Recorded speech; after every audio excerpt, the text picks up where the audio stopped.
Bonsoir. Vol à la portière, cambriolage, mais aussi contrefaçon et trafic de cigarettes.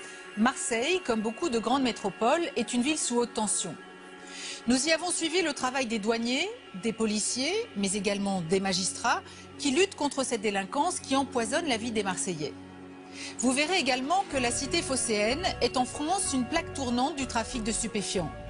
Le cannabis est un business de plus en plus juteux et dans certaines cités sensibles, les dealers empochent jusqu'à 70 000 € par jour. Nous avons filmé pendant plusieurs mois l'enquête des policiers marseillais pour démanteler un réseau international de trafiquants. Les enquêteurs du GVP, le groupe de voie publique, traquent les go-fast, ces bolides ultra rapides qui assurent les livraisons de drogue. Marseille, la deuxième ville de France, avec 1 million d'habitants et ses décors aux allures de carte postale. Mais Marseille, c'est aussi une ville qui détient l'un des taux de criminalité le plus élevé du pays. Une ville au bord de la crise de nerfs, car ici, tous les chiffres de la délinquance sont dans le rouge. Règlement de compte, trafic de stupéfiants, c'est des livraisons à 5 kilos. Vol avec violence, braquage. C'est terrible quand même, ces gens. Rien ne semble pouvoir endiguer l'explosion de la délinquance et de l'économie souterraine. Certains sont perdus, définitivement perdus. Et ça, c'est le signe d'une société qui va mal. C'est une phrase de M. Commettre d'un quartier King. Lâche tout. Ils peuvent souvent s'attaquer à des personnes donc pour un téléphone portable, un collier. La voiture, elle est gavée d'armes. Là, c'est du gros calibre. Hein. On a trouvé un pain de plastique avec un détonateur planté dedans. Les braquages, ils font le stup, ils font les homicides. Ils sont multicartes. Hein. À poil pour les beaux maîtres. Oh, réveille-toi. Oh, calme-toi, calme-toi. Pendant 3 mois, nous avons suivi le quotidien des policiers et des magistrats qui tentent de faire respecter la loi dans la cité phocéenne.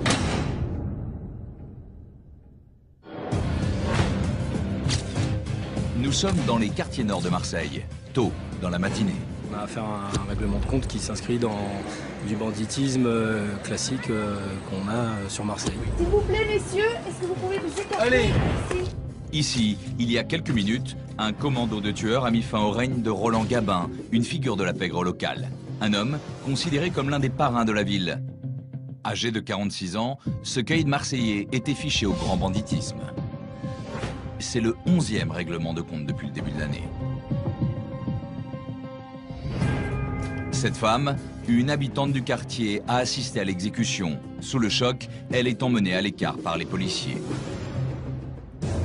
Christophe Barret est procureur à Marseille. Quand il y a un meurtre, c'est lui qui supervise l'enquête. Et les règlements de compte, il connaît. À Marseille, on en dénombre une quinzaine chaque année, souvent liés à des guerres de territoire sur fond de trafic de stupéfiants. C'est quelqu'un qui n'a pas un passé d'honnête citoyen, voilà. Et manifestement, on est sur un règlement de compte, donc quelque chose de très organisé, avec 2 véhicules, 4 hommes qui en descendent, cagoulés, armés, et vraisemblablement une dizaine de coups de feu, avec ce qu'on appelle des gros calibres. À la recherche de la moindre trace, les experts de l'identité judiciaire passent au crible la scène du crime. Dans les affaires criminelles, ces indices sont souvent précieux pour remonter jusqu'aux auteurs de ces tueries. C'est la manifestation de cette concurrence, de cette violence, de cette lutte pour le pouvoir, pour l'argent, pour la maîtrise d'un trafic. Forcément, ça alimente une économie souterraine. Nous sommes à l'Évêché, un lieu mythique, l'équivalent à Marseille du 36 quai des Orfèvres à Paris. Ici, ont défilé les plus grands flics marseillais, mais aussi le gratin du banditisme local. Il est pas allé, toujours temps de... Il vient de se lever, hein. Ben, il est toujours temps de se mettre en dispo, là. Franck et Jérôme appartiennent au groupe Voie publique, une unité d'investigation. Depuis plusieurs mois, ils enquêtent sur un gros bonnet de la drogue, un homme qu'ils ont mis sur écoute. Allô, oui. Ah, mon frère, ça va quoi? Viens pas. Je retranscris les appels qui nous intéressent, qui intéressent l'enquête.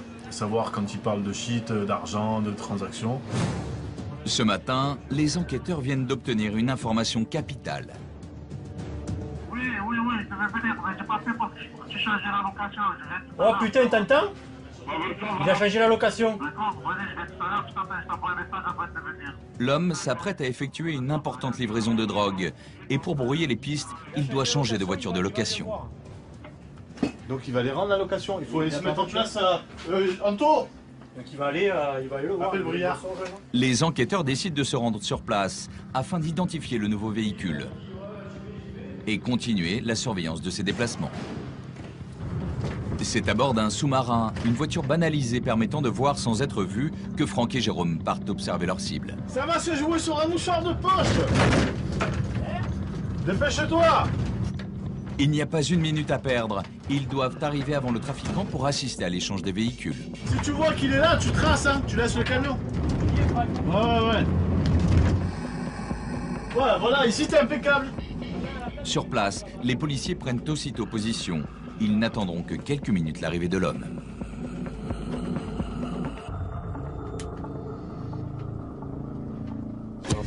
C'est lui.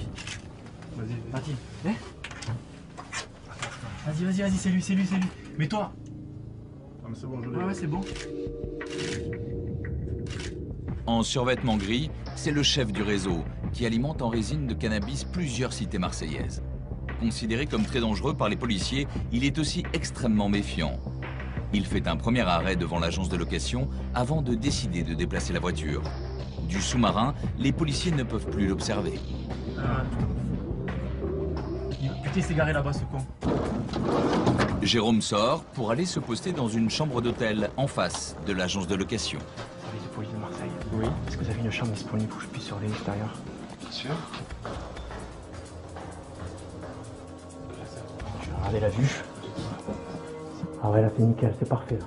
Merci, ouais. Le policier vient de trouver une chambre avec vue parfaite sur les malfaiteurs. Allez, viens, regarde-moi, que je te fasse une jolie photo. Regarde-moi. Ah oui, elle est belle celle-là.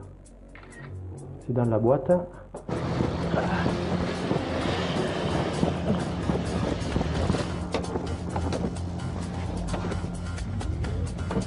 Tu l'as vu? Il pourra pas dire qu'il est jamais venu au véhicule. Voilà, la photo parle d'elle-même. Un peu plus tard, l'homme ressort avec un nouveau véhicule. Ça y est, c'est lui. C'est quoi? C'est une Clio. Hein? C'est une Clio, ça. C'est une Clio. Il faut maintenant relever la plaque d'immatriculation. Il vient vers nous. Attention, ne te mets pas trop près de la fenêtre qu'il me voit.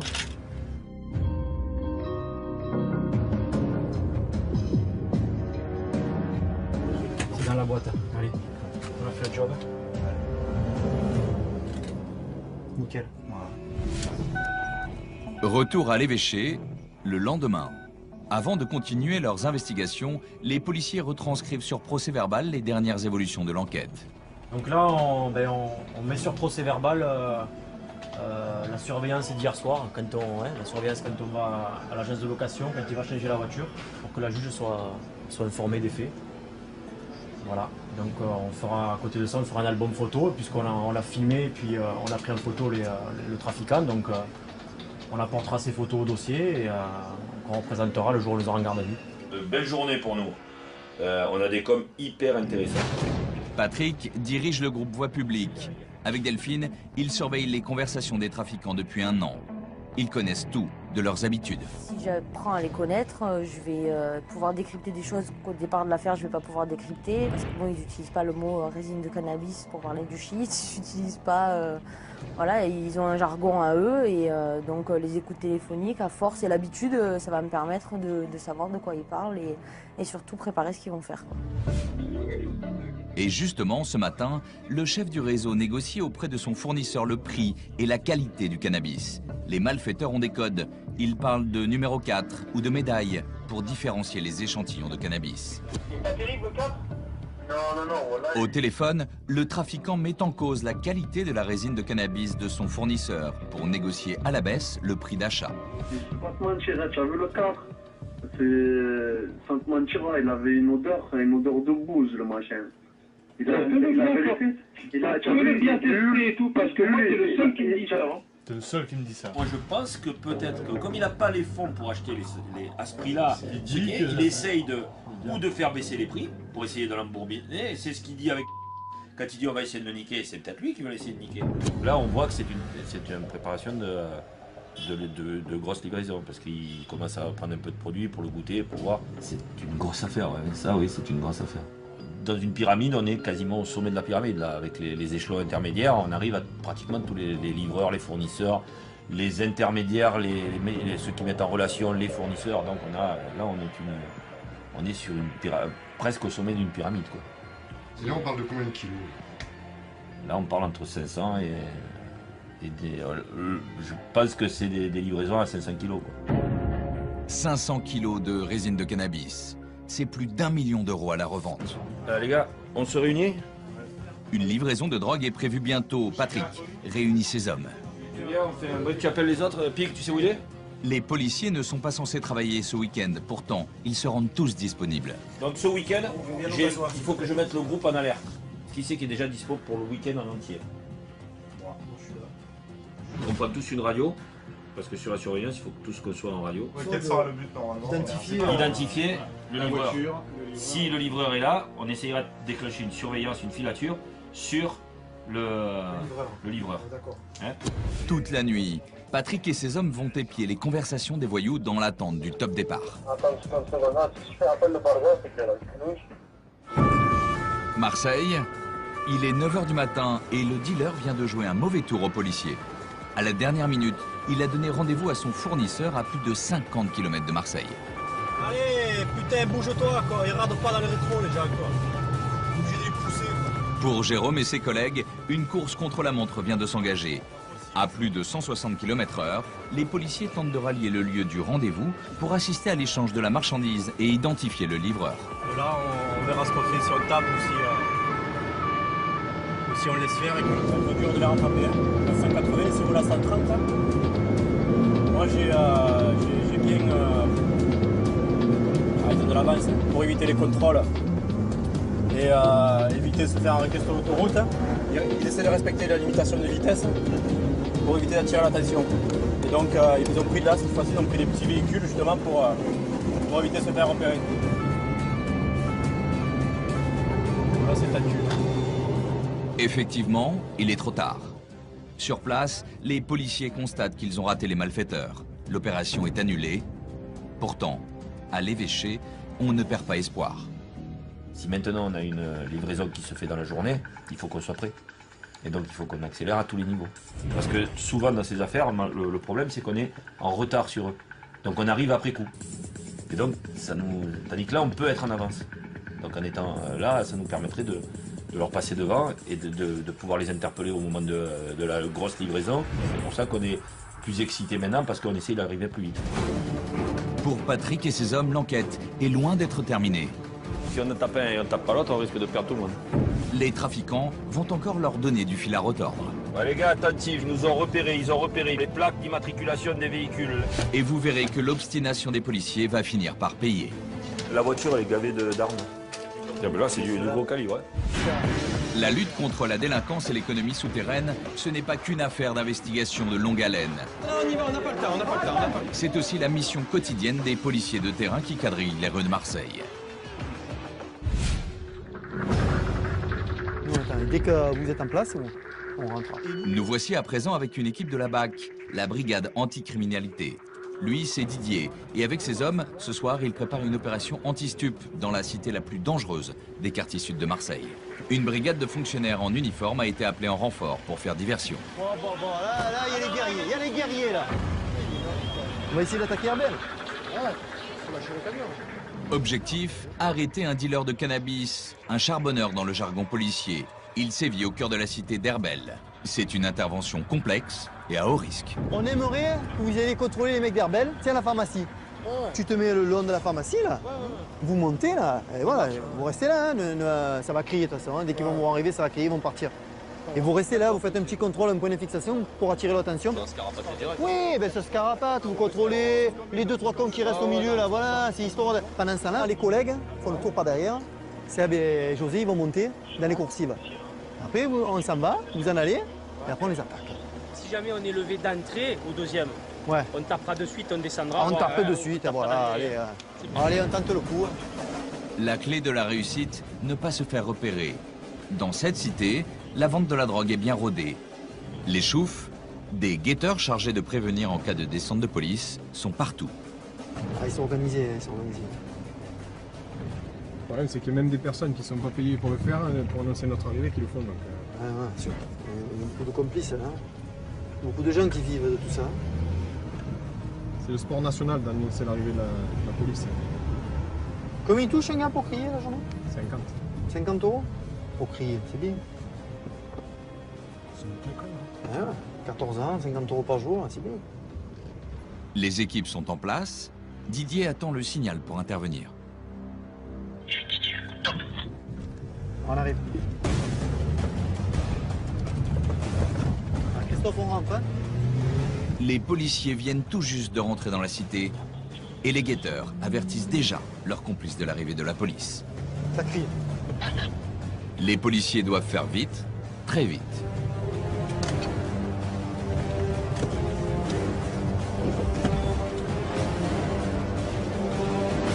Dans les coursives de l'immeuble, les hommes de la BAC se trouvent nez à nez avec le vendeur. Un jeune homme qu'ils connaissent bien. Chaque jour, il écoule une centaine de barrettes de hashish.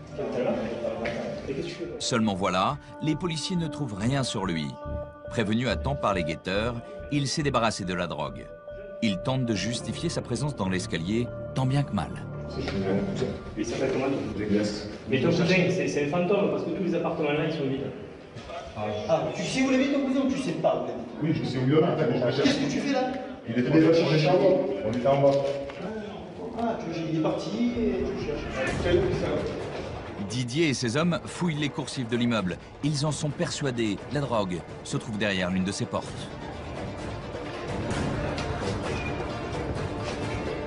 Mais impossible de savoir laquelle. Les hommes de la BAC décident d'abandonner les recherches. Ils reviendront plus tard, dans la nuit. À l'heure de la fermeture des bars, les policiers sont appelés pour un vol à l'arraché. Une femme s'est fait agresser dans le centre de Marseille. Deux jeunes en scooter lui ont dérobé le contenu de son sac à main. Comment ils étaient ces jeunes? C'est des petits jeunes. Ils sont partis vers où? Ils sont partis, pas cette ruelle. Ils ont pris mes chaussures et ils m'ont arraché mon sac. Vous étiez où avant? C'est parce que je sais pas. Visiblement ivre, elle a du mal à expliquer ce qui s'est passé. M'a tout pris, merde. M'a tout pris. Madame, est-ce que vous avez quelqu'un à appeler? Vous pouvez nous chercher? J'ai même pas de numéro en tête. Bien sûr, mettez-vous sur le trottoir, venez. J'ai pas de numéro en tête. Mettez-vous sur le trottoir, vous voyez une voiture qui arrive. J'ai pas de numéro en tête, j'ai rien, j'ai plus rien. Pendant ce temps, des collègues essaient à tout hasard de retrouver ses affaires dérobées. On essaie de trouver vos chaussures, Non, madame. je ne sais pas. Madame, vous écoutez ou quoi? Madame, vous écoutez ou quoi? Nous, pour vous aider, il faut qu'on trouve un numéro de téléphone. Que quelqu'un puisse venir vous chercher, vous comprenez? Vous comprenez ou pas? Alors, réfléchissez, vous nous donnez le numéro de téléphone. J'ai pas de numéro en tête. Allez, calmez-vous, madame. Comment je me calme? Comment vous voulez que je me calme? Et on m'a volé ma carte bleue, comment je vais là? Oui, madame, d'accord. Qu'est-ce que vous faites? Vous êtes rigolé.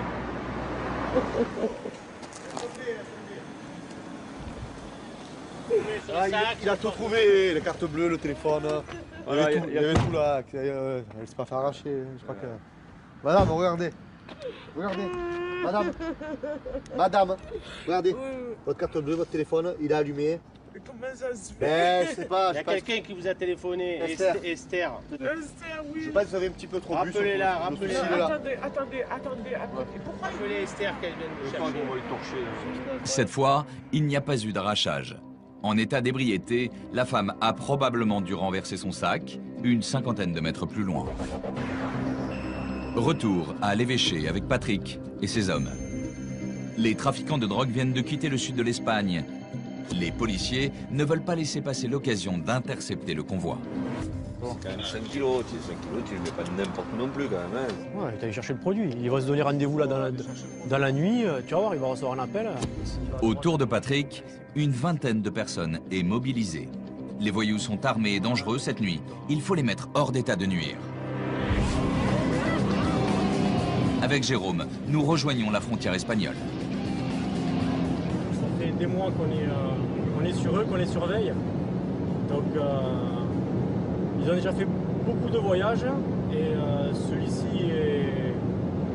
On a attendu pas mal de fois, celui-ci est bon pour nous parce que bon, on sait qu'ils sont chargés, donc on va se répartir sur plusieurs aires de repos, sur l'autoroute. Et voilà, donc filature et dès qu'on peut, on les interpelle. Dans la voiture, la tension est palpable.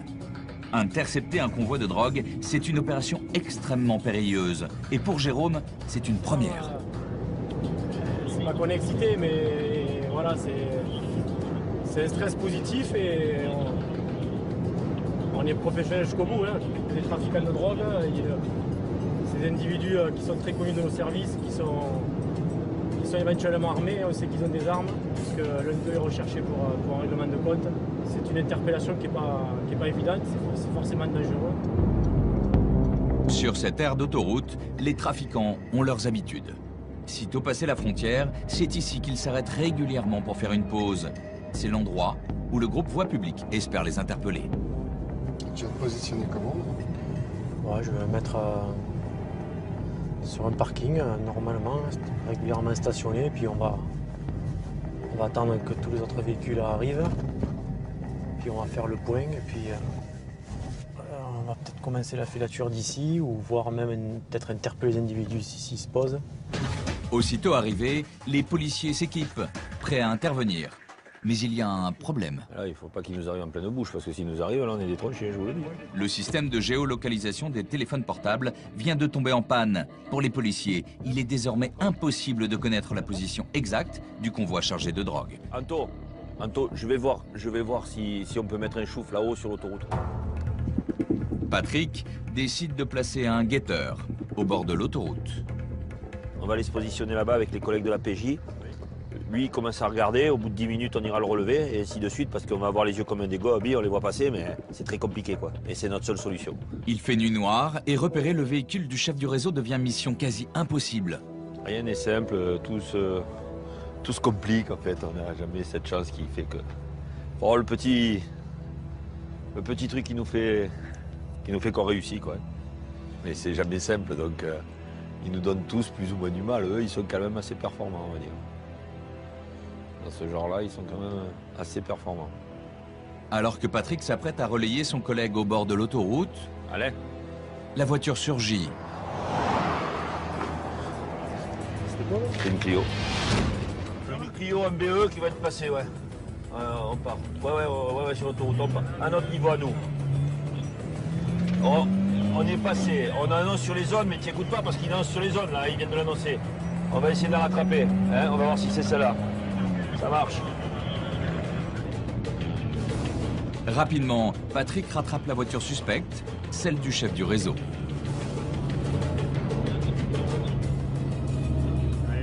Ouais, repérée, la voiture est repérée. On vient de la dépasser, elle est repérée. La Clio est repérée. Elle arrive derrière, elle est derrière nous. Vous pouvez enclencher derrière pour un véhicule pour essayer de le récupérer. Elle est au point kilométrique 23N. 23N. Elle roule doucement. Vous avez tenté de l'intercepter? Non, c'est la voiture ouvreuse. En tête du convoi, la voiture ouvreuse a pour mission d'alerter le véhicule porteur de la drogue d'une éventuelle présence policière sur le trajet. C'est cette voiture porteuse qui intéresse les policiers. Alain, Patrick, est-ce que quelqu'un reste sur le site quand même? Parce que la voiture porteuse peut se trouver derrière et va peut-être passer. Sans système de géolocalisation, les policiers sont obligés de prendre des risques en restant très près du véhicule pour ne pas le perdre de vue. Priorité à Patrick, là, je voudrais du monde avec nous parce qu'il roule à 90 km/h, il ralentit systématiquement. On va finir par se faire détrocher si on reste tout seul. On est devant la Clio, et on observe, il n'y a pas de souci pour ça. Ouais, si c'est toi avec la Mondeo 84, tu vas lui tomber dessus, tu arrives trop vite sur lui. Hein. Mais soudain, tout s'effondre. Les policiers viennent de capter une communication des malfaiteurs. Ils sont repérés. Ouais, les gars, attentifs, ils ont repéré, ils viennent d'appeler un mec pour les plaques d'immatriculation des véhicules. Ils demandent si c'est des véhicules de brigade. Donc à mon avis, il nous a repérés. Hein. C'est avec les véhicules, la vitesse à laquelle ils roulent, c'est un peu normal. Hein. À Marseille, les caïds de la drogue connaissent l'immatriculation de la plupart des véhicules de police. C'est le b.a.-ba du métier. Et ici, les sorties, on est bon, hein, on n'en sait rien. Hein. Patrick décide de cesser la poursuite Par expérience, il sait que la voiture chargée de drogue est déjà prévenue et doit certainement avoir déjà quitté l'autoroute. C'est la chance qui leur sourit, hein. Parce que là, si on n'avait pas été abandonné par la technique, on n'aurait pas été obligé de prendre des risques. Ces risques se retournent contre nous, quoi. Et puis c'est le métier, parce que ça fait partie de notre quotidien, hein. Si on réussissait à tous les coups, c'était une chance exacte. Ce n'est pas le cas, donc. Peut-être même avant, dès que la possibilité va nous être donnée, on va recommencer. Et c'est notre lot quotidien, qu'est-ce qu'on a, malheureusement. Réunion de crise à l'évêché. Les policiers n'ont plus aucune nouvelle des trafiquants. Se sachant repérés, ils se font discrets. Il y a urgence, il faut les arrêter avant qu'ils ne disparaissent définitivement. C'est à leur domicile que les policiers vont les interpeller demain matin à la première heure. Je présente rapidement l'affaire, on évoque après le dispo pour demain matin. Lui, c'est le commissaire de Freitas, une figure de l'évêché. Il supervise le dispositif et assigne à chaque équipe sa mission. À l'ordre du jour, l'arrestation de 14 trafiquants de haut vol. Demain, on a quasiment une centaine de fonctionnaires dehors. On a mis en évidence l'existence du trafic et la responsabilisation d'un certain nombre de personnes en trafic. Et à un moment donné, il faut bien y mettre un terme. Bon, allez, on va tout préparer. Là, on fera ça. Parfait. Il est 5 h du matin. Une à une, les équipes se préparent pour l'opération. Mais encore une fois, un imprévu remet tout en cause. Le chef du réseau a quitté son domicile en pleine nuit. Le problème, c'est que si on est sûr qu'il est à l'hôtel, on va, on trouve l'hôtel, on sait où il est. Mais s'il est chez une pouffe, on est mal. Si on en tape un et on ne tape pas l'autre, on risque de perdre tout le monde. Ben, le grain de sable, c'est que... Et ses collègues ne sont pas au point où on pensait qu'ils seraient. Et ça bascule tous les effectifs, ça chamboule tout.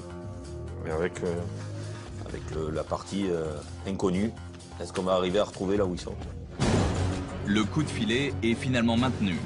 Une équipe part immédiatement localiser le nouveau point de chute du chef du réseau. Patrick, de son côté, se rend dans une résidence du centre-ville de Marseille. Là, tu pars à gauche, là, juste tout de suite, et c'est le premier box à gauche. Son objectif, la perquisition du lieu de stockage supposé de la drogue. Dès l'ouverture, première surprise. Les policiers découvrent une puissante voiture de sport, sans plaque d'immatriculation et récemment volée. C'est une surprise, oui. Parce qu'on pensait qu'ils s'en étaient déjà débarrassés. Mais non, ils l'ont gardé. Ils sont conservateurs. Pourquoi, qu'est-ce qu'il y a? Du matos de stup ou... 2, 3, 4, 5, 6, 7... Dans ces sacs, plus d'une vingtaine de kilos de résine de cannabis d'une valeur de 40 000 €. Et c'est loin d'être fini. La voiture, elle est gavée d'armes. Ils découvrent un véritable arsenal de guerre. Kalachnikov, pistolet mitrailleur, fusil à pompe, munitions. Là, c'est du gros calibre. Les policiers mettent à jour l'attirail complet des nouveaux mercenaires de la drogue. Ces caïds des cités marseillaises règnent désormais sur le trafic de stupéfiants. Tout ça, ça fait partie d'une tenue de combat, quoi. Il est noir, regarde. Tout est noir. Ils sont jeunes, armés et prêts à tuer pour imposer leur loi. Ouais, chef, c'est moi. On vient d'appeler les artificiers parce qu'on a trouvé un pain de plastique avec un détonateur planté dedans dans les affaires qu'on a récupérées. Non, je sais pas, on dirait des trucs électriques comme un militaire. Pour les artificiers, désactiver un tel engin est une opération périlleuse. Enfin, tout ce qui est sûr, c'est que c'était prêt à être collé, de double face derrière. Les spécialistes viennent de désamorcer l'explosif. Le danger est écarté. C'est des armes liées au trafic de stupéfiants, de shit. De cannabis, résine de cannabis qui font qu'ils se tirent dessus dans les cités. Profit rapide. Et l'explosif? L'explosif, c'est pareil, quoi. Je veux dire, c'est comme si on multicarte dans les quartiers maintenant, ils font un peu tout, quoi. Braquage, ils font les braquages, ils font le stup, ils font les homicides. Ils sont multicartes, hein. C'est difficile maintenant d'avoir une spécialisation dans la délinquance, hein. Surtout des quartiers. Où ils se lèvent le matin pour choisir ce qu'ils vont faire aujourd'hui. Voilà, c'est comme ça. Bon allez, on va continuer. Le démantèlement du réseau est un succès total. Tous les individus ont été arrêtés. Et surtout lui, le chef du réseau, observé quelques jours plus tôt devant l'agence de location de véhicules. Jérôme l'a localisé dans un hôtel près de Marseille. L'opération d'aujourd'hui marque la fin de son ascension criminelle. Détention non autorisée de stupéfiants, emploi non autorisé de stupéfiants, acquisition non autorisée de stupéfiants, offre ou cession non autorisée de stupéfiants, participation à association de malfaiteurs, en vue de la préparation d'un délit puni de 10 ans. Là, au départ, c'était local, te concernant, c'est national et international. Voilà. Ok ? Voilà. Il aura fallu plus d'1 an d'enquête pour démanteler ce réseau de trafic de stupéfiants et faire tomber ces nouveaux caïds marseillais de la drogue. Et bien, on va faire le point, on va taper tous les procès-verbaux pour faire son interpellation, sa garde à vue, et puis il ira voir gentiment son avocat. Bon, tu nous as fait galérer quand même un peu, je dis pas que ça a été facile. Hein. Tu nous as fait galérer quand même. Hein. C'est parce que bon, on a un peu marre de te courir après.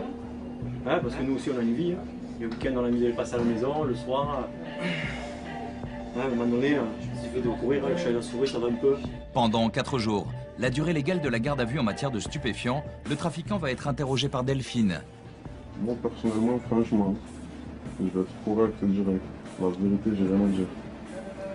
Moi, ça me va. Je sais, j'ai pas attendu tes auditions Ouais, pour... sais, là, franchement, ce coup-là... Vous avez tout ce que vous avez, ouais, je sais, vous avez... On est blindés, là. Bon, allez, on se revoit plus tard.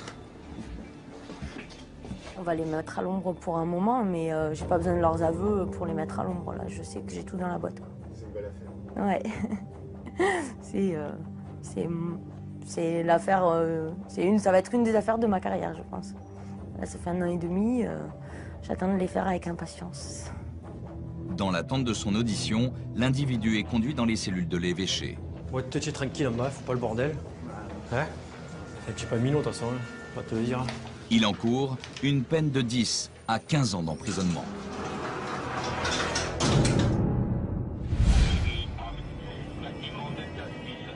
Retour à Herbel avec les hommes de la BAC, la brigade anticriminalité.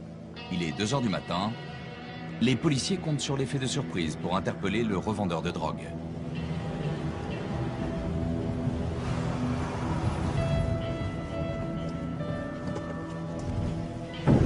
Peine perdue. Devant eux, en bleu sur ce scooter, un guetteur les a déjà repérés. Sa mère, on ne pourra jamais l'avoir avec ça. L'homme file donner l'alarme pour prévenir le dealer de la présence de la BAC dans la cité. Les policiers décident aussitôt de couper la retraite au dealer. Ils connaissent l'appartement où il se réfugie. Sur cette coursive, au premier étage, l'individu qui court, c'est le dealer. Le policier à ses trousses arrive trop tard. C'est la police. Je vous vois derrière votre volet. Hein. Il a eu le temps de rentrer. Ouais. Ouvrez votre porte, sinon il y a quelqu'un qui va venir la défoncer. Hein. Donc il est dedans, et vu l'heure, on ne peut rien faire. En dehors des heures légales de perquisition, les policiers ne peuvent pas pénétrer dans un domicile. Soudain, des projectiles sont jetés sur les policiers. L'environnement devient de plus en plus dangereux. Les hommes de la BAC décident de partir. Pas me pavé dans la tronche, tu vas bien. Ça a jeté, on a jeté les pavés. Ça a jeté les pierres? Des pavés, ouais. Non. Eh oui, mais là où on était, de l'autre côté, on l'a vu passer. Ah ouais? On a vu, c'est pour ça que je dis monte. Ouais. Pour la police, il est de plus en plus difficile de pénétrer à Herbel, comme dans bon nombre de quartiers de Marseille. Dans certaines cités, véritables supermarchés de la drogue, ce sont désormais les dealers qui imposent leurs lois. Donc AVC, c'est l'immatriculation de la voiture.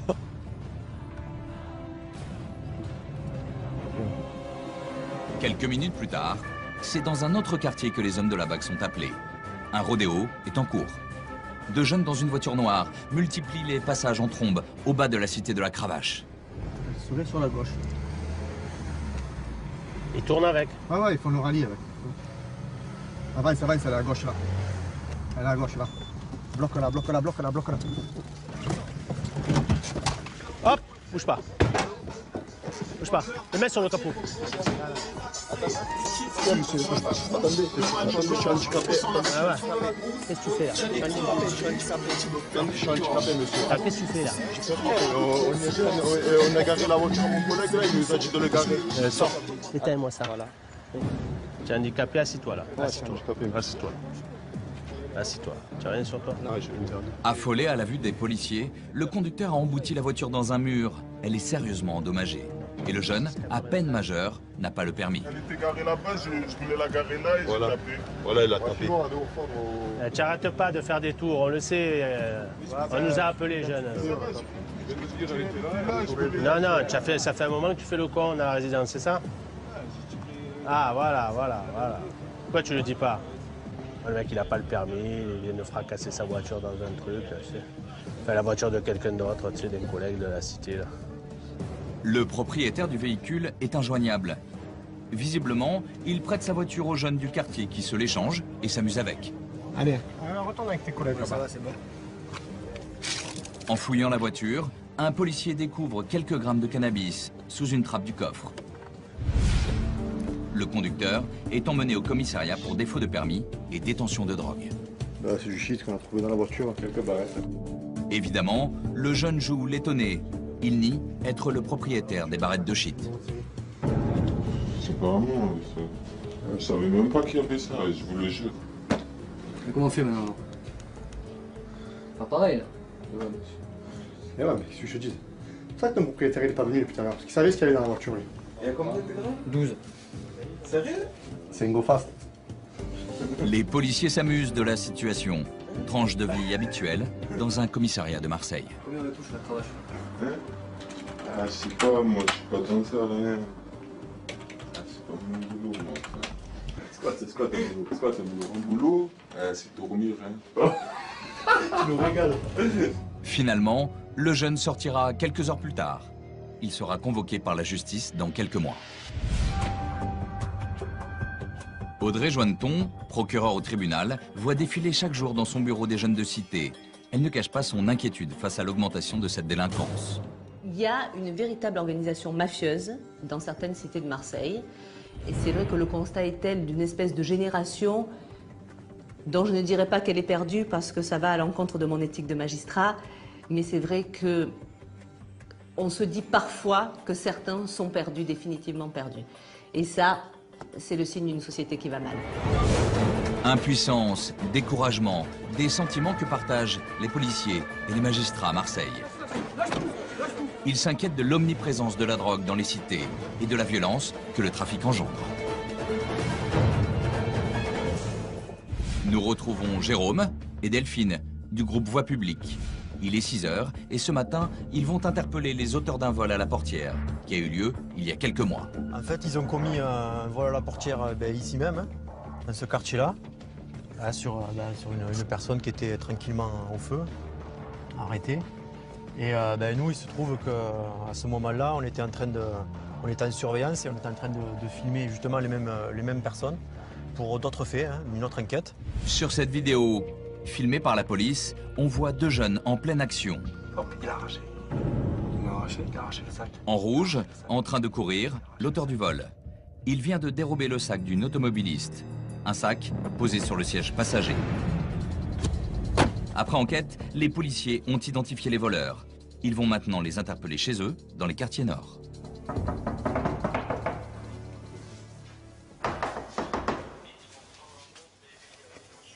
Madame... C'est la police. Oui, police. Qu'est-ce qu'il dit? Quoi ton nom? Il n'y a rien de grave. La police. Donnez-moi. Bouge pas, c'est quoi ton nom? Non, mais laissez-le. Mais note-le s'il faut. Je commence pas. C'est ton petit frère, Ziad? Demande-lui qu'il se calme tout de suite. Ça va, ouais, c'est passé. Te menottes sinon. C'est pas des mœurs, ça. C'est des mœurs? Non, ça n'a rien à voir. Une autre affaire. Lui, c'est le complice du vol. Il est déjà connu des services de police pour vente de drogue et vol à l'arraché. Les enquêteurs veulent mettre la main sur la veste qu'il portait lors de l'agression. Elles sont où tes affaires? Je vous jure que c'est ici. Ces vestes, elles sont où par hasard? Je vous jure que c'est ici. Il n'y a pas de veste, il n'y a rien. Il n'y a pas de veste. Avant de partir, les policiers contrôlent son véhicule. Elle est où? Elle est en bas, monsieur. C'est quoi, c'est Guillaume, non? Oui. Et surprise, dans le coffre, ils y découvrent un stock de cuivre, certainement dérobé sur un chantier destiné à être revendu sous le manteau. Qu'est-ce que tu fais avec ça dans le bureau de... Hier, je l'ai récupéré. Tu l'as récupéré où? À ton campagne. Vous demandez à mon patron, c'est tout. Et si vous dites non, vous me mettez rôle de cœur avec. Mais les policiers ne s'attardent pas trop.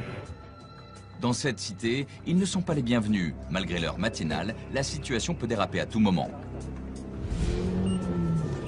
Là, à droite. Là, ben, on l'emmène en évêché, il va être passé en garde à vue. On va le remettre en cellule, on va aller chercher son complice. Aujourd'hui, ils font du stup, demain, ils arrachent le sac, après-demain, ils font un cambriolage, dans un mois, ils font un braquage. C'est la délinquance d'aujourd'hui, quoi. Et que, ils n'ont plus de spécialité, et ils font tout et n'importe quoi. Et c'est les opportunistes, c'est l'occasion qui fait que dès qu'ils ont un bon plan, ils le font. Et donc là, en l'occurrence, ils vendaient du stup. Et d'un coup, une voiture qui les intéresse, un sac sur le siège avant, on ouvre la portière, on arrache le sac. Voilà. Manque de peau, on était là. Reste à interpeller l'auteur principal du vol. Une interpellation qui, vous allez le voir, va s'avérer mouvementée. Ouais, c'est la police, monsieur.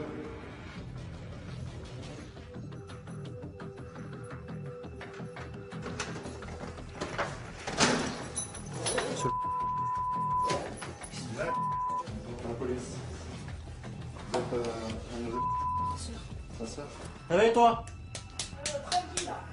Réveille-toi. Oh, réveille-toi. Oh, réveille-toi. Visiblement, l'homme est ivre. Les policiers ont du mal à le réveiller. Donne-toi-moi voilà. Oh non. Y'a que ça pour te réveiller, c'est ça? Bouge pas, bouge pas, bouge pas. Bouge pas. C'est la police. Bouge pas. Pourquoi tu te réveilles pas? Tant bien que mal, ils parviennent à le menotter. Mais qu'est-ce qu'il a, lui? Il est pas bien, non? Ça va? Il n'y a pas de souci. Ah ben là, il s'est réveillé, ça y est, là, il est réveillé. On va faire une perquisition ici. On va t'emmener, tu vas aller en garde à vue. Tu as droit à un avocat, à un médecin. Mais pourquoi? Pour une histoire de vol à la portière. Moi j'en veux plusieurs des avocats. Ah oui. Ah oui. On freine dessous, si tu veux. Tu travailles? Ouais, je travaille, vous inquiétez pas. Non, je suis pas inquiet. Moi je parle pas avec vous. Je suis pas inquiet. Les enquêteurs sont à la recherche d'indices pouvant le confondre. Y'a rien. Faut une escape demain. Ils perquisitionnent l'appartement. Non de rien. Non. Rien de rien. Y'a vraiment rien. Ils veulent connaître l'origine de ses revenus. Voilà, si je cherche un plus, s'il travaille. J'ai déjà travaillé dans ma vie. C'est pas ça, je te demande si tu travailles en ce moment. En ce moment, je travaille pas. J'ai déjà travaillé dans ma vie. C'est tout. Enfin, tu me réponds. Difficile d'avoir des réponses aux questions avec toi. On travaille pour moi. C'est pas pareil là. Hein? Viens d'où? T'as Comment l'offert? Ouais, me l'a offert. T'as la facture ou pas? Non. Et couilles, machin. Faites le ménage. Vous videz tout. Fouillez poche par poche. Parce qu'il y a vraiment rien. Vous avez fait une grosse erreur. On va faire le reste de la maison. Hein. Oui, monsieur. Comment vous faites? Une perquisition, ça s'arrête pas à ta chambre. Mais bien sûr, la perquisition, ça s'arrête pas à ta chambre. Hein. La perquisition, c'est domicile. C'est quoi, c'est bien, laisse-le, il veut fouiller un peu là. Reste là, assis-toi, reste là, assis-toi. Allez, viens, écoute, ne parle pas. Calme-toi. Ne sors pas de ta chambre, reste là. Vous avez une facture pour l'ordinateur? Elle a une facture, vous inquiétez pas. Allez, sortez. Qu'est-ce que vous parlez avec elle? Sortez-moi la facture. Pendant la fouille, l'individu s'emporte et devient violent. Calme-toi, calme-toi. Oh, mais t'abuses, tu dégages là. Tu pues l'alcool. J'ai les yeux injectés. Aïe, aïe. Les policiers finissent par le maîtriser. Calme-toi, tu t'es calmé ou pas? T'arrêtes pas de bouger. Tu restes très agressif. Ne bouge pas. Tu regardes ça va. Tu bouges. Tant que tu seras pas calmé, on va pas te lever. D'accord? Vous me détachez, Calme-toi. je ne bouge pas, chef. Calme-toi. Calme-toi. Reste comme ça, là, t'es tranquille. Mais pourquoi vous faites ça? C'est ça que je veux savoir. Pourquoi vous venez faire ça? Sous l'effet de l'alcool, le suspect commence à divaguer. Tu crois que t'aurais été balancé? On va faire un kilo en rentrant. Balancer, On va faire un kilo en rentrant. Tu crois que t'aurais été balancé? Pourquoi balancer? Je sais pas, je te demande. Ah, je sais pas, moi, si je faisais quelque chose, tu pourrais être balancé. Mais quand tu fais rien, tu peux être balancé. Il y a deux choses différentes. Les billets verts, les billets violets, le talbert. Non, non, non, ne vous inquiétez pas. 6 000, 7 000, 10 000 le mois. Oui. Allez. Les policiers ne trouveront rien dans l'appartement. Tu vas avec eux? Merci beaucoup. Tant mieux. Allez-y les gars. C'était pas dangereux, mais bon. Là, on va directement à l'évêché. On va passer en garde à vue le jeune homme. et commencer l'enquête. On peut la commencer là. Du moins la finir, parce qu'elle a déjà commencé. Les arracher de sac à main, c'est pas pour nous. Je mange pas de ce pain-là. Tant mieux. Quel pain tu manges? Ah, ça c'est un autre jeu, ça. Il faut rentrer dans l'autre jeu, après. C'est plus pareil. Et il allait se donner comme ça, le jeune. Et bien après, je travaille à la poste avec mon père. C'est amusant, non? À l'évêché, les enquêteurs lui font passer un contrôle d'alcoolémie qui va confirmer leurs premières impressions. Tant que le téléphone arrêté. 1 gramme 20 dans le sang à 10 heures. Donc c'est quand même pas mal. Hein. Ça veut dire qu'il avait beaucoup plus il y a quelques heures. Hein. De retour dans les locaux du groupe Voie Publique, les policiers lui signifient sa garde à vue. Tu fais la GAV, David? Ouais. Il n'y a pas de souci, je reste calme, vous êtes le rose. Oui, il était connu pour être Ouais, non, mais il est un peu fumé ce mec, on le savait un peu, donc c'est pour ça qu'on prend des précautions, mais il a voulu s'exciter, il a commencé à se débattre, à donner des coups, donc on est obligé d'employer la force strictement nécessaire pour le maîtriser, c'est pas lui qui mène la danse, c'est nous. Hein. Dans l'attente du procès, l'homme et son complice seront remis en liberté et placés sous contrôle judiciaire. Dans la cité phocéenne, les forces de l'ordre restent mobilisées pour endiguer les trafics en tout genre.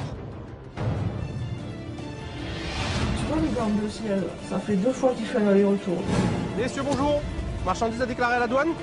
Oh putain! Voleurs à l'arraché, revendeurs d'or, les policiers sont sur tous les fronts. Allez, ça part. Tu reconnais ce scooter ou quoi? Tu n'as pas l'impression que tu es parti avec? Et ils se montrent impitoyables. C'est un contrôle, monsieur. Vous avez rien de particulier sur vous, monsieur? Videz vos poches ici. Ma chevalière, j'en étais tous les soirs là. J'ai regardé, elle y était. Je vais aller me gâcher tout ça pour un collier. Mais là, vous êtes en train de la gâcher, votre vie, monsieur. On vient procéder à un contrôle de la bijouterie. Je vous informe que vous êtes donc placé en garde à vue.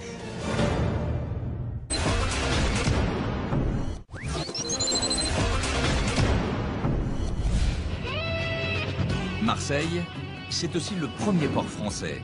Une porte ouverte sur le monde, mais aussi une plaque tournante pour tous les trafics.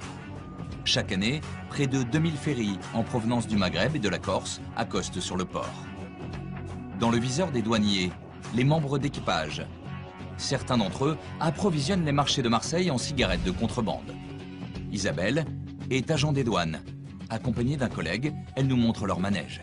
Ah tiens, tu vois le gant bleu ciel, ça fait 2 fois qu'il fait un aller-retour, lui. Et il est revenu avec des marchandises tout à l'heure, donc lui, c'est vraiment une monnaie d'échange.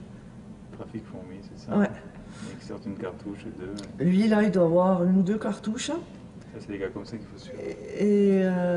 Et en fait, tout à l'heure, je l'ai vu revenir avec un sac de course. Cartouche par cartouche, ou plusieurs cartouches, 2 cartouches, mais jamais beaucoup, en fait, pour pas se faire attraper. Et ils stockent ça ou dans des hôtels ou dans des épiceries. Et en fait, ils sont payés et ça sert de monnaie d'échange souvent pour s'acheter à manger et ramener au bled. Voilà. C'est ce qu'on appelle le vrai travail de fourmi. Ouais, c'est du trafic de fourmis, ouais. Les marins ne sont pas les seuls à se livrer à ces petits trafics. Il y a aussi les passagers des bateaux.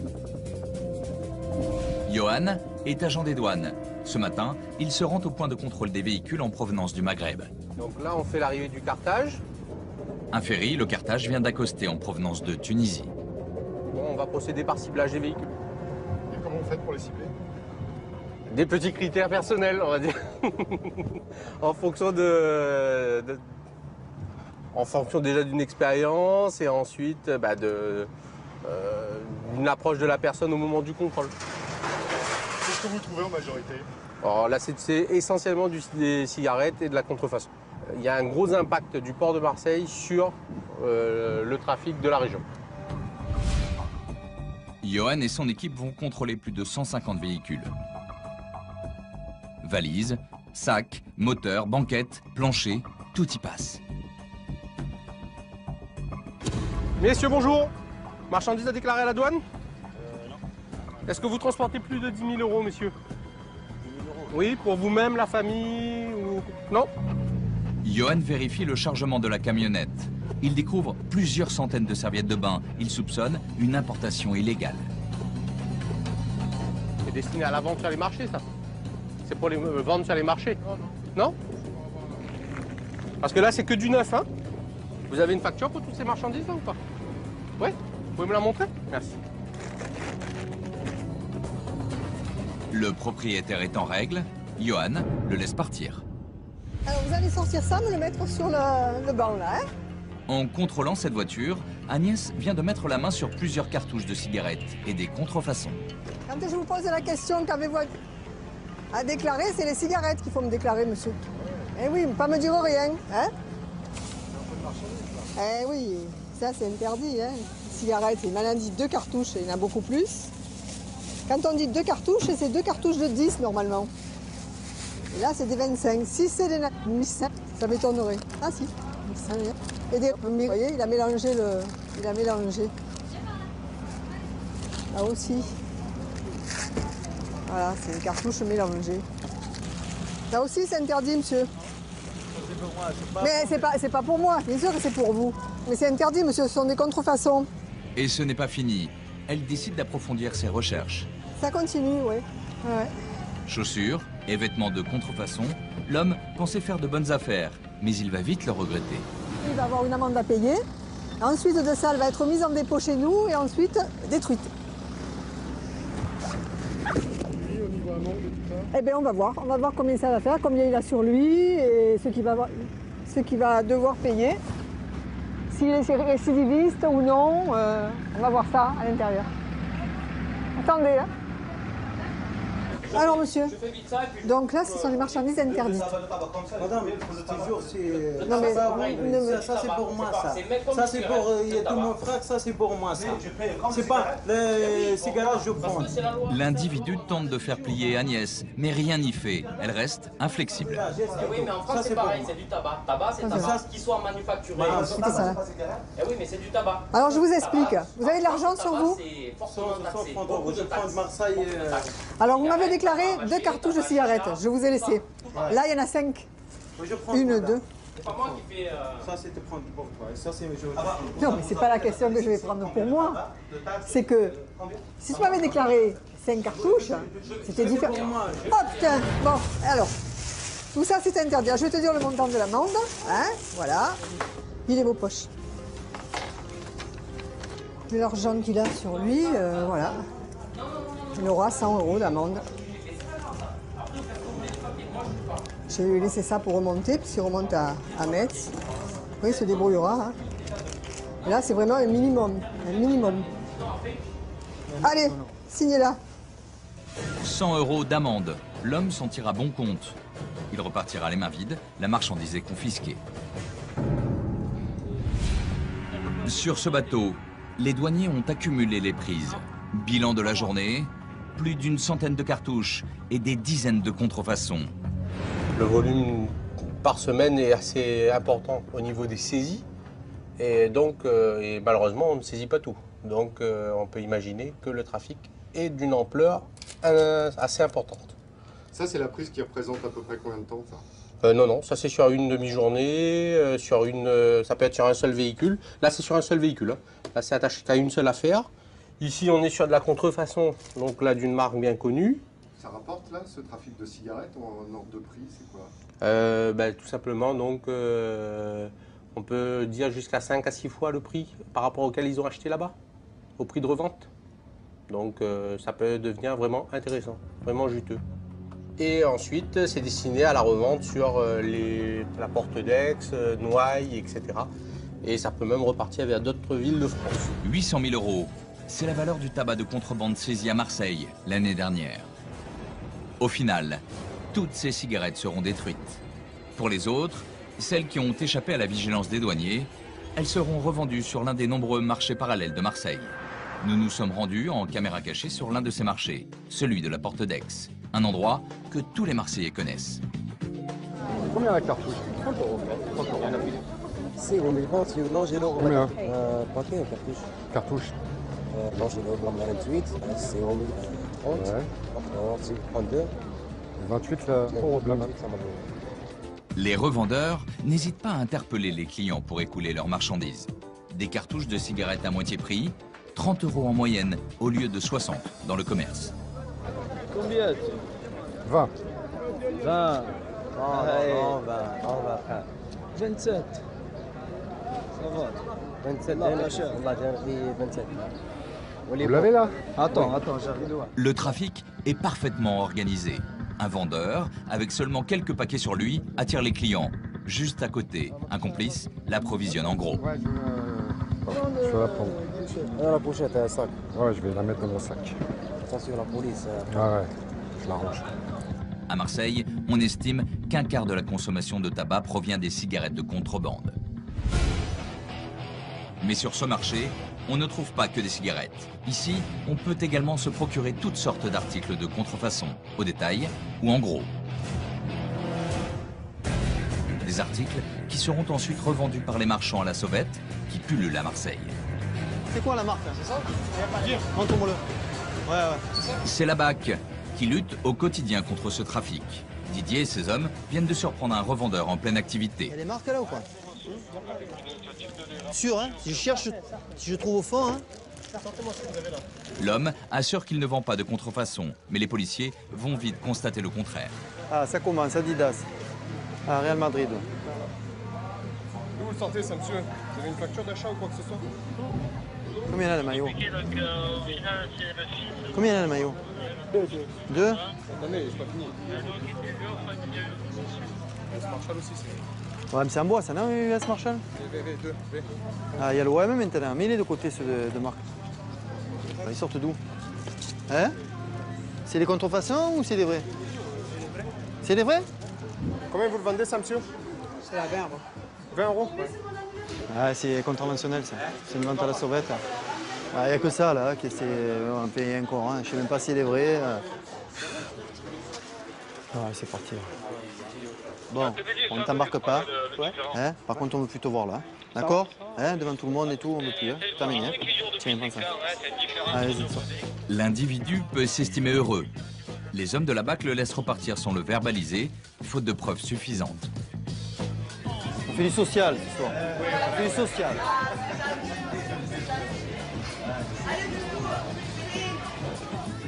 Évitez quand même, hein, à la vue, tout le monde. C'est la première fois, je sais très bien que c'est la première fois, mais évitez. Hein. Ce soir, c'est sans suite, mais bon, évitez quand même. Hein. Vous avez vu comment elle est brave, hein? Lui, c'est plus un pauvre bougre qu'autre chose. Bien. Première fois qu'il venait, et on passe par là, nous. Pas de chance.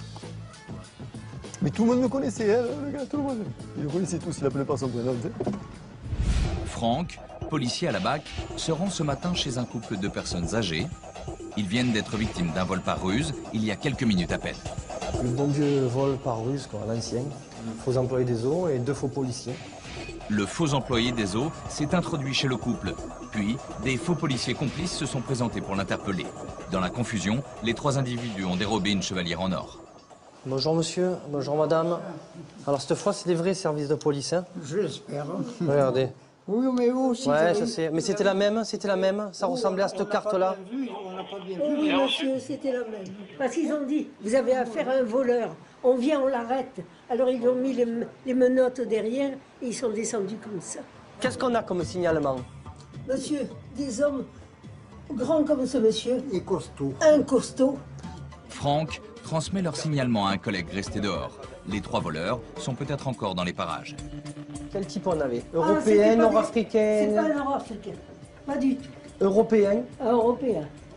D'accord. Européen. Européen. Relativement costaud. Quel âge on leur donnerait? Ouh, monsieur, les deux, là, peut-être une trentaine d'années. Voilà, trentaine d'années. Voyant ces hommes, j'ai été interloqué, ils voulaient absolument aller dans les chambres. Maintenant, on n'ouvrira plus quand on n'attendra personne. Voilà. Donc heureusement qu'il ne nous a pas ligoté. Les personnes vulnérables sont une cible de choix pour des voleurs rusés, prêts à toutes les audaces pour quelques grammes d'or. Elle était posée où, la chevalière? Sur la table de nuit de ma femme, oui. Alors, la chambre de mon mari est là, moi je couche là. Et ma chevalière, je la mettais tous les soirs là. Immédiatement, j'ai regardé, elle était du début, on s'est mariés, on a 65 ans de mariage. Mon mari a 90 ans, j'en ai 88. Vous comprenez? C'est terrible quand même, ces gens. Le signalement reste vague. Bon courage, messieurs, dames. Faites attention à vous et déplacez-vous au commissariat du 8e pour le dépôt de plainte, d'accord? Oui, nous irons dans l'après-midi. Très bien. Franck, c'est loin, Franck? Non, je suis pas loin, là. De retour à son véhicule, le collègue de Franck le prévient qu'il vient de repérer 2 individus. Ils correspondent au signalement des voleurs. Il y a des mecs qui viennent de monter dans la voiture, il y a une Mégane blanche avec marque dessus. Pas une minute à perdre. Les suspects viennent de partir en voiture. 3 individus, un faux employé des eaux et 2 individus se faisant passer pour des policiers. Franck décide de procéder au contrôle des 2 individus. Il espère mettre la main sur le bijou dérobé. C'est un contrôle, monsieur. Les policiers fouillent les 2 personnes à la recherche des fausses cartes de police. Vous avez rien de particulier sur vous, monsieur? Je vais vérifier. Hein. Videz vos poches ici. Et vérifient leur emploi du temps. Vous avez rencontré un client là-bas? C'est-à-dire, comment je peux vérifier vos dires? Moi, si vous me dites que je suis allé voir un client, je vais aller voir le client, moi, hein, monsieur. Oui, Bertrand. Ouais, on a la voiture, là, on est en contrôle. Les gars me disent qu'il y a un chantier en ce moment, derrière le Mistigriff. Tu as ça là-bas sur place ou quoi? Au téléphone, le collègue de Franck confirme leur alibi. Fausse alerte. Votre attitude a paru suspecte à un fonctionnaire qui était en place, en attente, au rond-point du Prado. Mais ça s'explique. Ça marche, messieurs. Au revoir, bonne journée.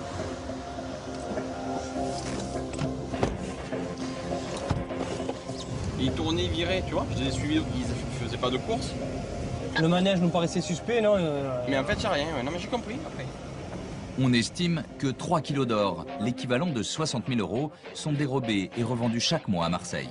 La fièvre de l'or s'est emparée de la ville. Cette nouvelle ruée vers l'or, c'est au tribunal de Marseille qu'on la mesure au quotidien. Ici, pas un jour sans qu'un dossier de vol d'or ne soit traité.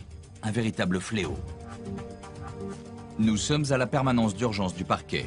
Ce qu'on va faire, c'est qu'on va lui faire une composition pénale avec stage de citoyenneté. Florent Crouy est substitut du procureur. C'est lui qui donne une réponse judiciaire aux interpellations du jour. On peut avoir jusqu'à 5 à 10 vols à l'arrache de colliers par jour, avec de jeunes majeurs, mais surtout également des mineurs qui sont le plus souvent mis en cause dans ces procédures. Pour endiguer la recrudescence de ces vols, la justice est sans pitié pour ceux que l'on appelle les arracheurs. Là-dessus, on a une réponse et une politique pénale qui est empreinte de fermeté, avec des déferlements systématiques auteurs majeurs ou mineurs, parce qu'on estime que pour mettre un terme à cette délinquance de voie publique, eh bien, il n'y a que l'emprisonnement, ne serait-ce qu'une courte peine d'emprisonnement, qui peut aussi dissuader ces jeunes de commettre ces délits. Pourtant, rien ne semble pouvoir arrêter cette délinquance encouragée par la flambée du prix de l'or. Et justement, ce matin, Florent Crouy répond à l'appel d'un enquêteur. Oui, bonjour, monsieur. Au vol violence à la mairie du centre.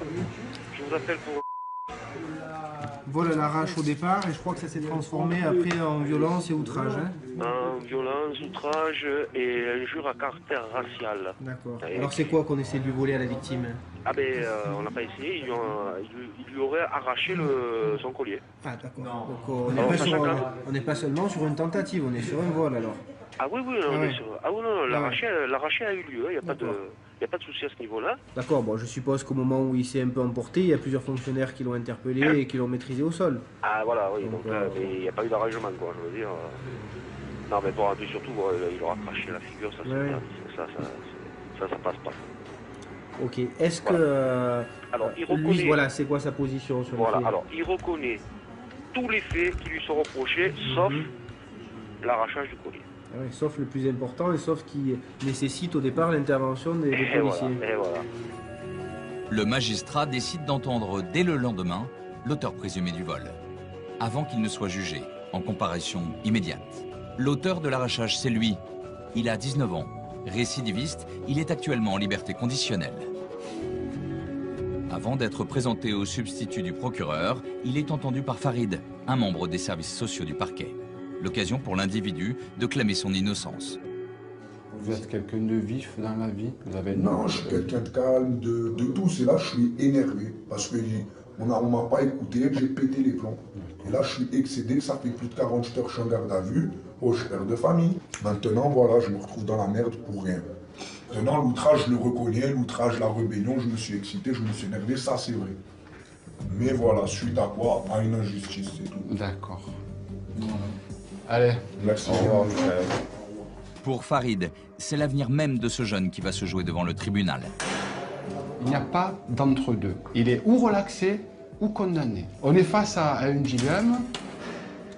Soit ce gamin, parce que c'est un gamin, il va pouvoir rebondir, soit à un moment donné, il va être à nouveau cassé. Monsieur le manant, bonjour. Le mis en cause est présenté au substitut du procureur. À poil pour les beaux maîtres. Il va lui notifier les charges retenues contre lui, avant son passage en comparution immédiate. Pour le jeune homme, c'est la dernière occasion de se faire entendre. Bonjour monsieur. Faut vous asseoir monsieur.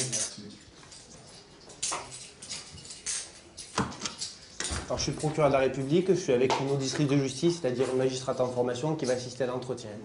Vous reconnaissez les violences, les outrages, les dégradations, et vous contestez l'infraction initiale, l'infraction qui a nécessité l'intervention des services de police, c'est-à-dire le vol avec violence. Alors dites-moi exactement ce qui s'est passé, monsieur. Je ne suis pas un voleur, je ne vais pas être accusé de ça. Je suis père de famille. Depuis que je suis sorti de prison, je vous jure, je fais tout. Je suis premier de ma classe. Mes patrons, ils sont... Je suis apprenti maçon, je suis premier de ma classe. Mes patrons, ils sont fiers de moi. J'ai réussi à récupérer mon enfant. J'ai une copine, on est en train de chercher un appartement. Je suis en train de tout bien me remettre. Ma copine travaille, est en train de tout bien restabiliser ma vie. Et je vais aller me gâcher tout ça pour un collier. Mais là, vous êtes en train de la gâcher, votre vie, monsieur, parce que si moi je suis votre position, que je ne partage pas et que vous n'êtes pas l'auteur de ce vol, reste qu'après, il y a des infractions qui ont été commises et que si vous êtes aussi brillant que vous le dites, je ne vois pas pourquoi vous avez outragé... De moi, j'ai senti l'injustice. Une fois que la victime elle est venue, elle me désigne en tant que voleur que c'est pas moi. Mais vous. Moi, je dis qu'elle vous a reconnu en confrontation et qu'elle vous a reconnu au moment où vous étiez sur les lieux des faits. Mais c'est écrit qu'il y a beaucoup d'incohérences dans ce qu'elle a dit, dans le rapport de police. Moi, je ne vois pas d'incohérence, monsieur. Je vois qu'elle vous reconnaît formellement. C'est tout ce que je vois. Voilà, monsieur, merci. Vous redescendez au joie et puis on vous fera... Ça sera votre procureur cet après-midi. Non, ce sera un autre procureur. Même s'il reconnaît les violences, le déni total du vol ne plaide pas en sa faveur. À l'issue de sa comparution, il sera condamné à la peine planchée. 3 ans de prison, dont 18 mois avec sursis. À Marseille, 80% des vols avec violence concernent des arrachages de colliers. Au même moment, le procureur de la République, Jacques Dallest, a réuni l'ensemble des services de police, des douanes et de la gendarmerie. Bon, alors sur les faits marquants, le règlement de compte, on n'en a pas eu pendant près de 6 mois, puis il y a eu notre site. Ces réunions se tiennent 2 fois par mois. Elles sont l'occasion de faire un point sur les affaires judiciaires marquantes. Aujourd'hui, Jacques Dallest tient particulièrement à mettre l'accent sur le fléau du vol d'or. Il faut continuer les opérations contre les bijoutiers ou les officines d'achat d'or, parce que ça c'est... Ah, c'est une plaie. Il faudrait même qu'on arrive un jour à faire un petit dossier pour en faire passer en comparution immédiate pour recel. On a besoin de mettre hors d'état de nuire le maximum de ces voleurs à l'arraché et également de mener cette lutte en aval auprès des acheteurs. Ça, c'est un combat qu'il faut mener, que nous menons. Dans le collimateur du procureur, ces officines qui fleurissent à Marseille. Il s'en est ouvert une 50aine l'année dernière. Certaines n'hésitent pas à proposer le rachat de bijoux abîmés comme un clin d'œil aux arracheurs. Les consignes du procureur sont relayées sur le terrain. Patrick mène une enquête sur des commerçants peu regardants sur l'origine de l'or qu'ils rachètent. Ce matin, il se rend dans une bijouterie qui a pignon sur rue et qui recèlerait de l'or volé. Là, nous allons procéder à un contrôle de la bijouterie qui se trouve dans le centre commercial des et remonter sur des recels de bijoux volés au sein de l'agglomération marseillaise. Et ultérieurement convoquer cet individu si on venait à découvrir et à constater des infractions.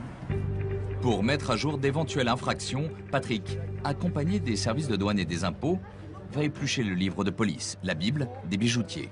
À l'intérieur, doivent obligatoirement figurer toutes les transactions d'or et l'identité des vendeurs. Bonjour madame, service de police madame. On vient procéder à un contrôle de la bijouterie.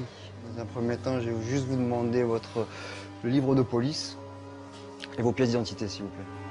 Très vite, les policiers constatent des anomalies.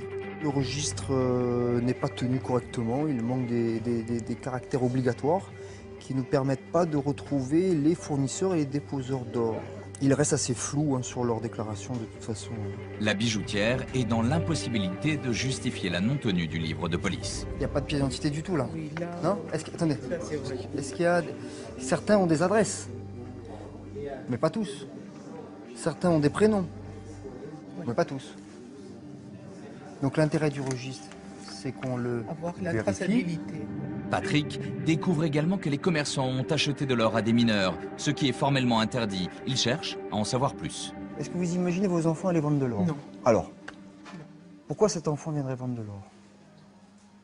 Vous pouvez simplement vous poser peut-être la question que peut-être ça provient, peut-être que lui ne l'a pas volé, mais peut-être que c'est quelqu'un qui lui a demandé d'aller le vendre.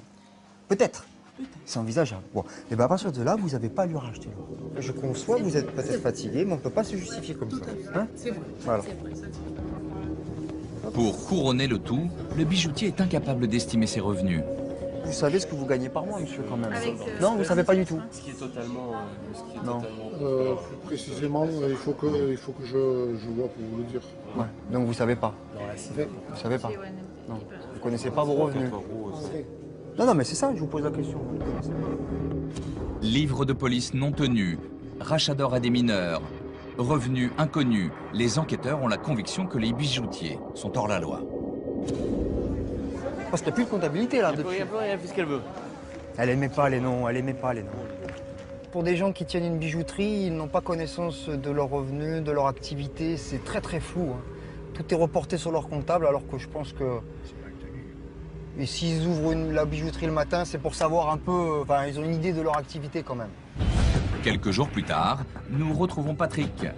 Il a convoqué la bijoutière pour qu'elle s'explique. Bonjour. Monsieur, donc des violences urbaines. Bonjour madame. Il a progressé dans l'enquête et a fait de nombreuses découvertes. Aussitôt, il lui signifie sa mise en garde à vue. Asseyez-vous. Donc, dans un premier temps, je vous informe que vous êtes donc placé en garde à vue. D'accord ? Pour les faits suivants, pour les faits de recel, au sein de en tant que gérante de la bijouterie, et également pour non-tenue du livre de police et non-comptabilité matière. La non-tenue du livre de police est passible de 6 mois de prison. Quant au recel, c'est 10 ans d'emprisonnement. En présence de l'avocate de la bijoutière, l'audition peut commencer. Sur une carte d'identité, il y a une date de naissance. Je n'ai pas regardé, j'étais pas vigilante. Patrick communique à la femme un témoignage capital qu'il a recueilli. Celui d'un jeune des cités, mineur, à qui elle aurait acheté des bijoux volés. Lui dit que dans cette bijouterie, il ne demandait pas de pièce d'identité et que c'était facile à revendre. Pour tout vous dire, certains jeunes auteurs de vol à l'arraché vont vendre dans cette bijouterie. Et je lui pose la question s'il retournait vendre de l'or dans cette bijouterie ultérieurement. Elle me dit oui, après en avril. Ils m'ont pas demandé de pièce d'identité, pas de question quant aux bijoux qu'ils étaient cassés. C'est bizarre. Et ils m'ont remis 380 €. Je lui demande si les bijoux étaient bien cassés ou abîmés. Il m'a dit oui, je me souviens même, c'est les fermoirs qui étaient arrachés. Alors ils peuvent être arrachés pour plusieurs raisons. Mais quand il y en a plus d'une, c'est lui qui dit. Mais il y en a beaucoup qui disent, hein, parce que le premier dans l'affaire de Rossel, il disait aussi. Lui, il dit. Et les deux autres, ils disent. Donc là, finalité, vous êtes en train donc de me dire que ce qu'il dit n'est pas vrai. D'accord? Et maintenant, moi, je vais vous dire, la seule façon de le démontrer, ça serait votre livre de police. Mais en l'occurrence, là, je ne peux pas dire que vous avez raison, puisque votre livre de police, il est vierge. Patrick pense avoir mis en lumière les malversations de la bijoutière. Il espère bien décourager les arracheurs de colliers. Si cette information pouvait être donnée à l'ensemble des crapuleux qu'il peut y avoir dans le centre-ville de Marseille, à savoir que les bijoutiers ne rachètent plus l'or que s'il n'y a pas des éléments démontrant qu'elle appartient bien à la personne, s'il n'y a pas de receleur, il n'y a pas de voleur. Laissée libre sous contrôle judiciaire, la bijoutière attend son procès. Elle risque jusqu'à 10 ans de prison.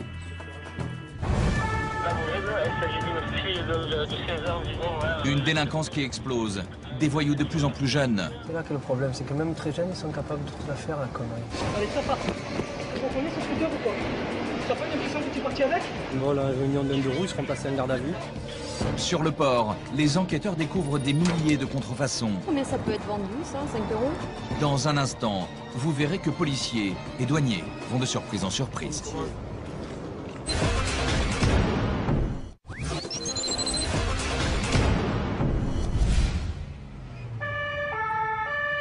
Nous sommes avec les hommes de la BAC, la brigade anticriminalité. Ils sillonnent le sud de la ville de Marseille. Ce matin, la radio annonce le vol à l'arraché d'un téléphone portable. L'auteur du vol, une adolescente d'une quinzaine d'années. Il s'agit d'une fille de 16 ans environ, la mise en cause. 1m65, corpulence mince. Le vol a eu lieu il y a longtemps de ça. Il y a plus d'un quart d'heure, hein. L'arrachage a été commis il y a une vingtaine de minutes. Et pour les hommes de la BAC, il est peut-être déjà trop tard. Les victimes peuvent se plaindre auprès du 17, qui nous relaie l'information. Mais là, on a souvent un décalage, qu'on est en retard de 10 minutes, un quart d'heure, et à partir de là, c'est perdu, quoi. Mais Franck a une intuition. Il décide de se rendre dans un foyer de jeunes filles en difficulté, situé juste à côté du lieu de l'infraction. C'est peut-être l'endroit où s'est réfugiée la voleuse. Ouais, affirmatif, on va se rendre sur le foyer dans un premier temps. Hein. Ouais, juste là à gauche, ouais, c'est ça. Ouais. Bonjour madame, c'est les services de police. On intervient, on a eu un vol violence commis sur une jeune fille par une autre jeune fille âgée de 16 ans. Jean, débardeur bleu, les sourcils vraiment épilés, quoi. Non. Donc ça correspond pas du tout, quoi. Prévenu trop tard, cette fois-ci, les hommes de la BAC ne parviendront pas à retrouver la voleuse. Franck dirige l'équipe de la BAC. Mais avec ses hommes, il est surtout un spécialiste des vols à l'arraché. À Marseille, il s'en commet près de 10 000 par an, une trentaine par jour. Un véritable sport local, alors forcément, il est constamment sur la brèche. Ils peuvent souvent s'attaquer à des personnes donc pour un téléphone portable, un sac, un collier, voire un deux roues finalement, hein, et taper un deux roues, quoi. Pour lutter contre ce type de délinquance, véritable psychose pour les Marseillais, les hommes de la BAC n'ont qu'une alternative, le flagrant délit. Donc ce qu'on fait, nous, c'est qu'on choisit un secteur, on s'y pose, on y travaille, on essaie de repérer ces individus, et à partir de là, on les prend en filature. On les prend en filature, et puis on erre comme ils font, quoi, hein, finalement, sans se faire repérer. Et puis s'ils viennent à taper, on est là au bon moment, quoi. Chaque jour, Franck et ses hommes pistent les profils qui leur paraissent suspects. Fais le tour, tu te mets en face, à la limite, qu'on essaie d'avoir une vue. Voir ce qu'ils font. Tu les vois là, tac. Ils sont là. Là, tu en as deux là. Ils sont à la sortie du métro, tu vois. Regarde un peu à droite, un peu à gauche.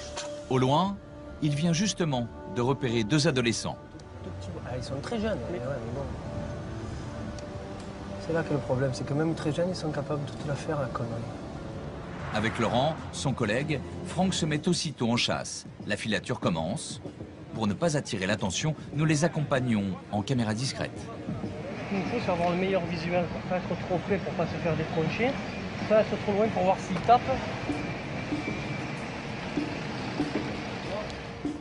Tu as un visuel, toi? Les policiers ont du mal à suivre les deux jeunes suspects. Sur leur garde, ils ne cessent de se retourner, de revenir sur leurs pas.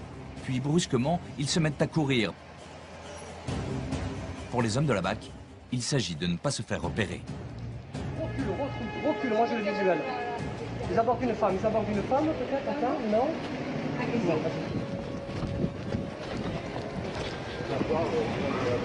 a quelque chose qui les intéresse.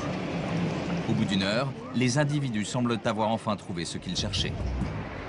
Ah, ils se sont mis en attente, ils sont magnifiques. Ils se sont mis en attente, donc je pense qu'ils ont trouvé ce qui les intéressait. Ils essayaient de démarrer un scooter, mais bon. Voilà, le black monte dessus, fais voir. Je te lâche, je te lâche. Allez, c'est parti. De l'autre côté de la route, ils tentent de démarrer un scooter. Pour les policiers, plus une seconde à perdre, c'est le moment d'intervenir. Pose ton téléphone. Retourne-toi, mec. Tu le reconnais, ce scooter, ou quoi? Tu le reconnais pas? Tu n'as pas l'impression que tu es parti avec? Non? Le jeune voleur n'a pas eu le temps de s'enfuir. Franck vient de l'interpeller. Pendant ce temps, Laurent est à la poursuite de son complice. Non? Tu veux dire quoi? Que tu vas mal? Oui. Non mais quoi? Mais nous, mon collègue. Non mais ton collègue, t'inquiète. Ton collègue, on l'a déjà attrapé. Et il nous a déjà raconté sa version des faits, ton collègue. Donc ne t'inquiète pas, mec. C'est la tienne que j'attends. Tu sais quoi? C'est ce que tu vas commencer à me dire, là, qui va me permettre de te faire confiance ou pas. D'accord? Hein? C'est pas un gros larcin. C'est quoi? C'est un 50. C'est pas l'affaire du siècle. C'est un 50 ou pas? 125. 125? D'accord. T'as bien compris? C'est pas un gros larcin. Ce qui est important, mec, quel âge tu as? D'accord. Tu as bien compris ce qui est important? C'est que tu reconnaisses la vérité, parce que la vérité, on la connaît. Tu sais pourquoi on la connaît? Parce que mec, ça fait 2 heures qu'on te suit. Donc, ah, tu as vu? Bon, tu vas me dire que tu as vu et tu le voles. Non, ne me dis pas ça, ça je te crois pas. Moi, ce que je veux, c'est la vérité. Tu as bien compris ça? C'est juste ça à décrocher en fait. Ouais. Voilà. Tu décroches ça, tu as juste le bloc volant cassé, mais il n'est pas très résistant. Et tu démarres. Mais nous a raconté déjà, t'inquiète pas, hein, mec. Attends, ne commence pas à me dire que c'est pas toi parce que c'est lui, vous êtes ensemble, hein. On est d'accord, hein. C'est pareil pour moi. À 14 ans, l'ado à la casquette est déjà connu des services de police. Il y a quelques mois, il a été arrêté pour trafic de stupéfiants. Je pense qu'ils seront placés en garde à vue, hein, puisqu'il y a un vol en réunion. Donc un vol en réunion d'un de roue, ils seront placés en garde à vue. Et puis à l'issue, ensuite, on verra ce qu'il adviendra d'eux. vient de se commettre 10 rue Antoine Maurras, sur le 16e arrondissement, un car-jacking. À Marseille, pas de répit pour la police. Au même moment, la radio annonce qu'une personne vient de se faire braquer son véhicule. C'est une autre équipe de la BAC qui s'en chargera. C'est mes canons ou quoi? Allez les jeunes.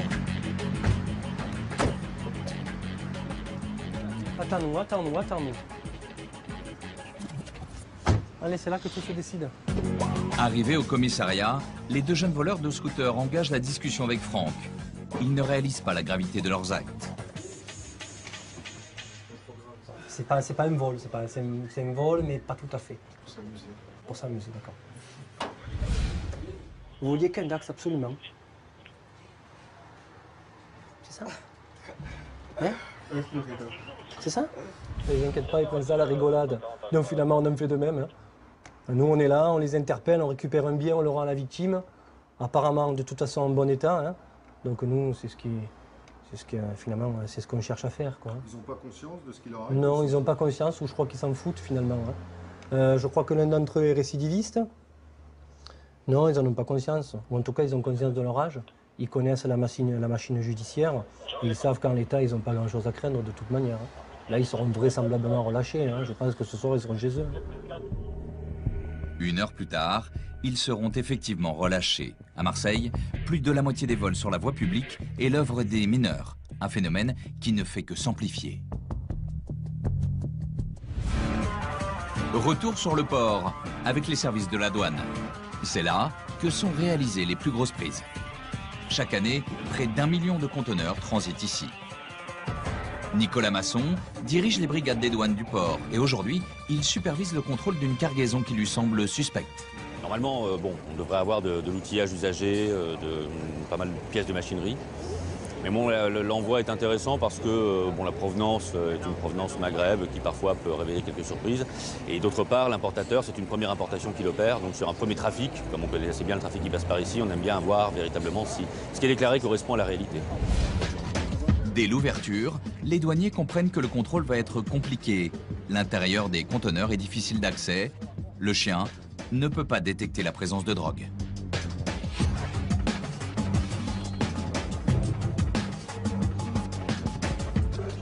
Là, il n'a pas marqué du tout, de toute façon, sur celui-là, quand il est rentré.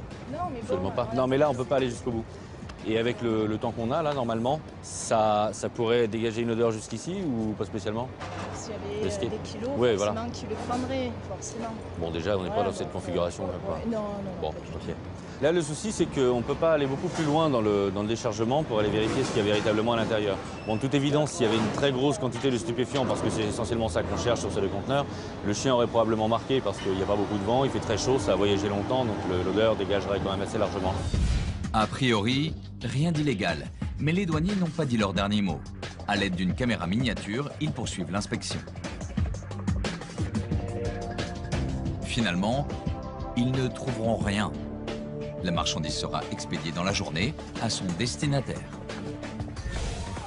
À quelques mètres de là, dans cet entrepôt, les douaniers ont un peu plus de chance. Ils ont isolé 2 conteneurs en provenance de Syrie. À l'intérieur, plusieurs milliers de vêtements de contrefaçon. Ils savent qu'il va leur falloir plusieurs jours pour effectuer l'inventaire de la marchandise saisie. Ouais, ça a l'air d'être un carton le carton là, entier, donc on commence par le vider, trier pour voir si au milieu... Voilà, on ne sait jamais s'il n'y a pas de choses, bien sûr. Voilà, Patrick Anthony supervise l'opération de comptage. Pièce par pièce, son équipe vérifie le caractère contrefait de chaque article. Là, en fait, il n'y a pas de contrefaçon particulière, il n'y a même rien du tout. Sauf que... Surprise. Et monsieur Doyen, venez voir. Là, vous avez Popeye. Oui. Et si vous regardez devant, il n'y a rien. Et si vous regardez les boutons, regardez ce qui est écrit sur les boutons. Oui, Burberry. Oui, Burberry. Non, mais là, oui, c'est n'importe quoi. C'est vraiment n'importe quoi. Hein. Il y avait Dolce Gabbana là, un bouton Dolce Gabbana, Burberry, Louis Vuitton, et à la fin, c'est autre chose. Voilà, donc là, il y a Burberry et Popeye. Donc bah, c'est vraiment... c'est un peu fait... C'est fait comme ça vient, quoi. Oui, oui, absolument. Un travail fastidieux, mais essentiel pour permettre aux marques copiées d'engager les poursuites judiciaires. D'abord, dans un premier temps, il va falloir que les marques nous confirment que ce sont même des contrefaçons. À première vue, on n'a quasiment aucun doute, mais on ne peut pas travailler sans avoir l'accord préalable des marques pour relever l'infraction de contrefaçon. Donc, pour l'instant, elle va être retenue dans l'attente de la réponse des marques. Nous avons 10 jours pour obtenir la réponse des marques. À l'issue de ces 10 jours, quand toutes les marques auront confirmé le caractère contrefaisant des marchandises, elles seront saisies par service des douanes. Il y aura, je suppose, des poursuites judiciaires. À défaut, elles seront confisquées au profit de l'administration et ensuite détruites. Au total, les douaniers ont intercepté 5000 vêtements pour enfants. Un peu plus tard, ils découvrent une centaine de sacs de marques de luxe. Bon, c'est quand même une copie, hein, parce que bon, ce modèle, il existe chez Chanel. Je sais pas combien ça peut être vendu, ça, 5 €. L'année dernière, 400 000 articles contrefaits ont été saisis sur le port de Marseille. Ce 90 minutes enquête est terminé. Merci de nous avoir suivis et à très bientôt sur TMC.